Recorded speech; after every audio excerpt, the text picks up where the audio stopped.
अस्सलाम वालेकुम। आज हम लाए हैं चैप्टर नंबर 2 लेक्चर नंबर 4। इसमें हम डिस्कस करेंगे डिस्कवरी ऑफ न्यूट्रॉन के साथ साथ डिस्कवरी ऑफ न्यूक्लियस को भी। तो अपनी वीडियो का आगाज़ करते हैं। सबसे पहले न्यूट्रॉन के बारे में ये है कि न्यूट्रॉन को कैसे डिस्कवर किया गया। तो जब आपको मैंने पहले 2 लेक्चर में बताया कि पहले में मैंने बताया इलेक्ट्रॉन डिस्कवर हुए, फिर प्रोटॉन की डिस्कवरी बताई एटम के अंदर। अब जब इलेक्ट्रॉन और प्रोटॉन को प्लस किया गया और पूरे एटम का वज़न अलग किया गया तो उनमें फ़र्क आ रहा था। कैसे? फॉर एग्जांपल मैं एक सिंपल सी अपने पास से रफ एग्जांपल है, तो मैं कहता हूँ एक एटम है, उसका मैस है 20।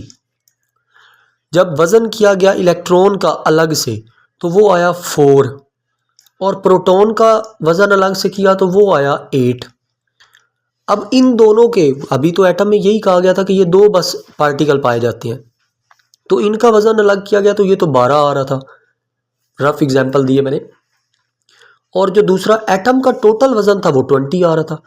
तो अब इसका मतलब है कि इसके अंदर कोई और चीज़ भी थी जिसका मिलने से एटम जो है वो अपना पूरा वज़न गेन करेगा। तो बेसिकली वो चीज़ क्या थी? वो न्यूट्रॉन था। ठीक है, जिसका वज़न कितना था? इसी प्रोटॉन के बराबर ही वज़न था। ठीक है, तब जाके आंसर 20 आ रहा था। ठीक है, ये मैंने रफ एक एग्जांपल ली है।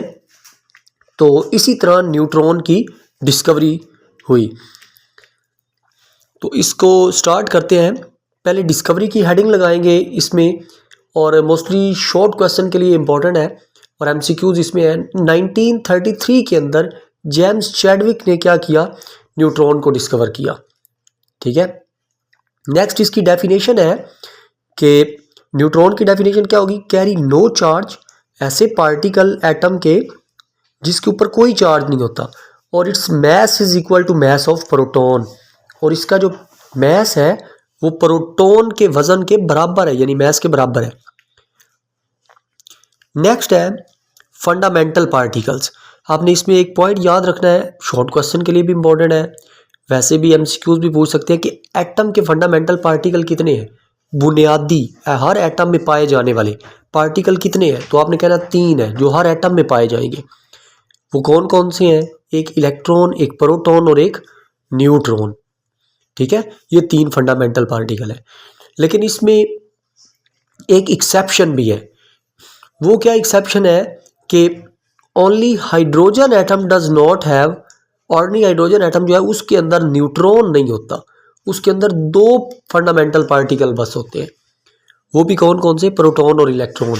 और अगर उसमें से इलेक्ट्रॉन निकल जाता है ऑर्डिनरी हाइड्रोजन में से, तो वो खाली सिर्फ प्रोटॉन ही बच जाता है उसमें। इस वजह से हम उसके न्यूक्लियस को क्या कहते थे? प्रोटॉन भी कहते थे। पिछली वीडियो में मैंने इसको डिस्कस किया था। तो इसमें एक चीज़ आपने और भी याद रखनी है कि डिफरेंट एटम्स जो होते हैं ना, उनकी different number of these particles, उनके अंदर ये जो पार्टिकल्स होते हैं ना वो डिफरेंट होते हैं। ठीक है, अगर आप हाइड्रोजन की बात करेंगे तो उसमें प्रोटॉन की तादाद और होगी, इलेक्ट्रॉन की और होगी, न्यूट्रॉन की और होगी, कार्बन के अंदर डिफरेंट होगी, ऑक्सीजन के अंदर डिफरेंट होगी। तो ये आपने एक बात इसमें एक एमसीक्यूज के तौर पे याद रखनी है। नेक्स्ट हम बात करेंगे डिस्कवरी ऑफ न्यूक्लियस के बारे में। तो अभी तक साइंटिस्ट के पास 3 बातें पता चल चुकी थी कि एटम के अंदर प्रोटॉन भी होता है, इलेक्ट्रॉन भी होता है और न्यूट्रॉन भी होता है। अब अगला क्वेश्चन ये था कि ये जो फंडामेंटल पार्टिकल, ये जो तीनों पार्टिकल हैं, ये एटम के अंदर पाए कैसे जाते हैं? इनकी तरतीब क्या होती है? अरेंज कैसे होते हैं? या इनको इस्तेमाल करके एटम का स्ट्रक्चर क्या बनेगा?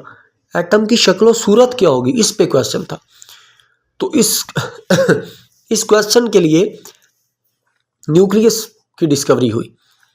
तो 1911 के अंदर रदरफोर्ड जो था उसने क्या किया? Discovered the arrangement of fundamental particle in atom. उसने एटम के अंदर इन फंडामेंटल पार्टिकल की अरेंजमेंट को फाइंड किया। इसने क्या किया? ही बम्बार्डेड, इसने गिराए अल्फा पार्टिकल्स किसके ऊपर? वेरी थिन गोल्ड फॉइल, बहुत पतली सी गोल्ड फॉइल के ऊपर।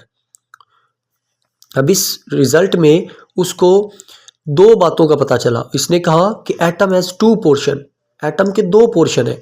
एक नंबर 1 पे क्या है, tiny central portion, tiny central portion of atom, एक एटम के दरमियान में एक छोटा सा पोर्शन है जिसको क्या कहेंगे, न्यूक्लियस कहेंगे। और एटम का सारा वजन, मोस्टली जो वजन है वो इस न्यूक्लियस में ही पाया जाएगा। The whole mass of atom, atom का जो सारा वजन है वो कहाँ पे पाया जाएगा, लाइज इन न्यूक्लियस, वो न्यूक्लियस के अंदर ही होगा।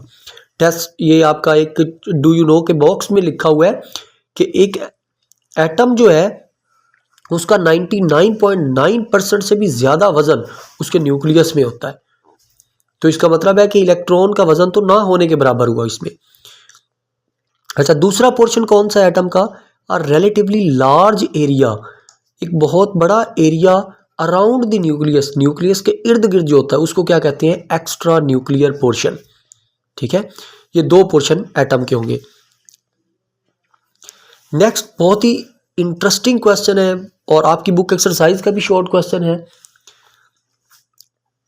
कि why it is sad that, ये क्यों कहा जाता है कि almost all mess of atom is concentrated in its nucleus, कि एटम का सारा वजन उसके न्यूक्लियस में होता है, क्यों कहा जाता है। बुक एक्सरसाइज का भी शॉर्ट क्वेश्चन है, पहला शॉर्ट है। तो इसका आंसर क्या है, all the mess of atom is concentrated, कि सारे एटम का जो मैस है वो कंसंट्रेटेड होता है उसके न्यूक्लियस में, बिकॉज, क्योंकि बोथ दी हैवी पार्टिकल, जो दोनों एटम के भारी पार्टिकल है ना, दो एटम के भारी पार्टिकल है, एक न्यूट्रॉन और एक प्रोटॉन, वो दोनों के दोनों ही लाइज इन न्यूक्लियस, वो न्यूक्लियस में ही पाए जाते हैं। और वो आपस में किसकी मदद से जुड़े होते हैं, हेल्ड टुगेदर, यानी जुड़े होते हैं आपस में bye strong nuclear forces, strong nuclear forces की वजह से वो एक दूसरे के साथ अटैच होते हैं। तो ये एक शॉर्ट क्वेश्चन भी है, इसमें हमने बहुत से एमसीक्यूज भी डिस्कस किए। हम इसके रिलेटेड जो और एमसीक्यूज बन सकते हैं वो इसके नीचे जो बॉक्स दिया हुआ है वो बहुत ही इंपॉर्टेंट एमसीक्यूज के लिए।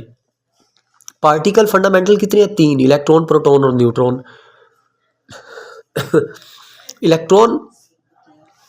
इलेक्ट्रॉन का जो चार्ज है वो कितना है, 1.6 मल्टीप्लाई 10 की पावर -19 कूलम, लेकिन साइन क्या होगा, नेगेटिव। इस नेगेटिव का क्या मतलब है कि ये इलेक्ट्रॉन है, माइनस चार्ज। इसी तरह प्रोटॉन का सेम चार्ज है, यही वैल्यू यही है, लेकिन साइन अपोजिट है, पॉजिटिव। ठीक है, और न्यूट्रॉन पे क्या चार्ज होता है, 0। तो अब ये देखिए, जितना पॉजिटिव एटम में है उतना ही नेगेटिव है, ये दोनों एक दूसरे के इफेक्ट को कैंसिल कर देंगे, और न्यूट्रॉन जो तीसरा पार्टिकल हो वैसे ही 0 है। तो इसका मतलब पूरा एटम क्या होगा, उसके ऊपर चार्ज 0 होगा। ठीक है, लेकिन अगर हम खाली इलेक्ट्रॉन की बात करेंगे तो उस पर माइनस, प्रोटॉन पे प्लस। अब नेक्स्ट आ जाए कि इलेक्ट्रॉन का वजन कितना होता है। तो इलेक्ट्रॉन का सबसे कम वजन है 9.1 10 की पावर -31 kg। ठीक है, बहुत कम वजन है ये, जबकि प्रोटॉन और न्यूट्रॉन का वजन बराबर है, दोनों का कितना है 1.67 10 की पावर -27 kg। तो ये था हमारा आज का लेक्चर, उम्मीद करता हूँ आपको पसंद आया होगा। So thank you for watching.